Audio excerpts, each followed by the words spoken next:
Depuis la mi-2013 en France, les actionnaires des entreprises cotées assujetties au code de gouvernance AFEP-MEDEF émettent un avis sur les rémunérations des dirigeants. C'est le principe du Say on Pay.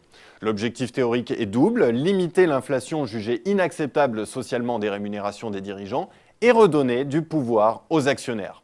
Pour parler de l'impact de ce dispositif, je reçois Philippe Portier, avocat associé au cabinet Jeantet Associés. Bonjour Philippe Portier. Bonjour. Le Say on Pay est-il un bon outil pour mettre fin ou au moins freiner la hausse des rémunérations des dirigeants? Je crois qu'il est encore un peu tôt pour tirer un bilan. On peut en douter à mon avis. Regardons du côté du Royaume-Uni où le Say on Pay est pratiqué depuis 2003. On voit que les rémunérations n'ont cessé d'y croître sur cette période. Aux États-Unis, même chose. Pourtant, les résolutions Say on Pay n'y sont que très rarement rejetées. Elle supposait légitime l'objectif politique de normalisation quantitative que poursuit ce gouvernement, par exemple, ne sera pas atteint par ce biais. Quel est l'intérêt alors? Est-ce que néanmoins on peut y trouver quelques vertus, notamment en ce qui concerne le pouvoir renforcé des actionnaires, ce qui est le deuxième objectif? Il faut savoir que le Say on Pay s'inscrit dans la doctrine de ce qu'on appelle la gouvernance d'entreprise, qui vise à mieux contrôler les dirigeants sociaux. L'objectif, c'est d'éviter que certains dirigeants fassent cavalier seul.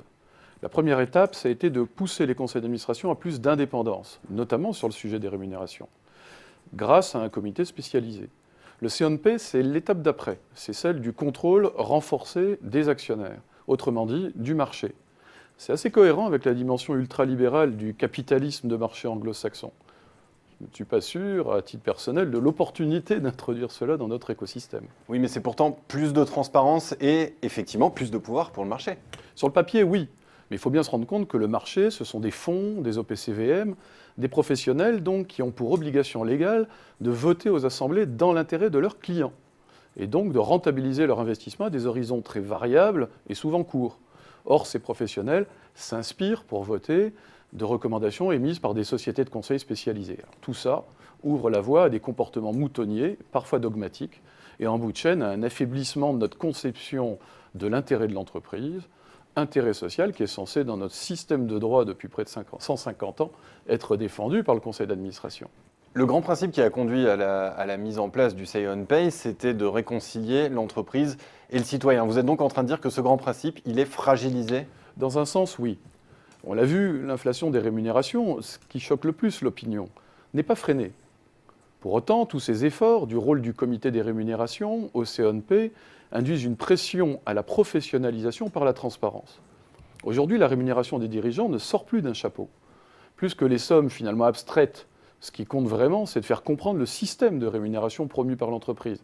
Quelle stratégie traduit-il? Quelle approche du risque, de la mondialisation, de l'innovation? Le problème en l'état, c'est que tout cela n'est pas forcément lisible pour les médias et donc par l'opinion. D'où l'incompréhension et l'intervention publique dans une logique de fuite en avant normative. Mais la contrainte bureaucratique n'a jamais façonné l'éthique individuelle. Les malins trouveront toujours le moyen de s'en accommoder et les tricheurs de s'en affranchir. Mais alors, Philippe Portier, que faire? Je crois qu'il faudrait déjà instaurer un statut juridique spécifique du dirigeant. Ce n'est pas un salarié comme les autres, c'est presque un travailleur indépendant puisqu'il est révocable de manière inconditionnelle et n'a pas de protection sociale. Ce statut permettrait une meilleure symétrisation, je pense, contractuelle des risques, des objectifs et des rémunérations. Après, c'est de la communication. Surtout, il faudrait se poser la question de la composition des conseils d'administration. Ces membres sont-ils de vrais professionnels, habilités à juger de la stratégie de long terme de l'entreprise et de l'action du dirigeant? Aujourd'hui, il s'agit trop souvent d'acteurs indépendants de l'entreprise, insuffisamment rémunérés, et qui en plus ont tendance à cumuler les mandats et les fonctions. Eh bien, Philippe Portier, je vous remercie pour cette analyse. Merci. Merci. Dans les entreprises du CAC 40 qui ont soumis la rémunération des dirigeants au vote des actionnaires, le taux de soutien avoisine les 90%. Le premier bilan du Say on Pay, on pourrait donc dire que c'est plus de rémunération et plus de contrôle. Autrement dit, on est loin de la réconciliation entre l'entreprise et le citoyen, qui était l'objectif de l'État lorsqu'il a poussé les entreprises cotées à adopter ce dispositif.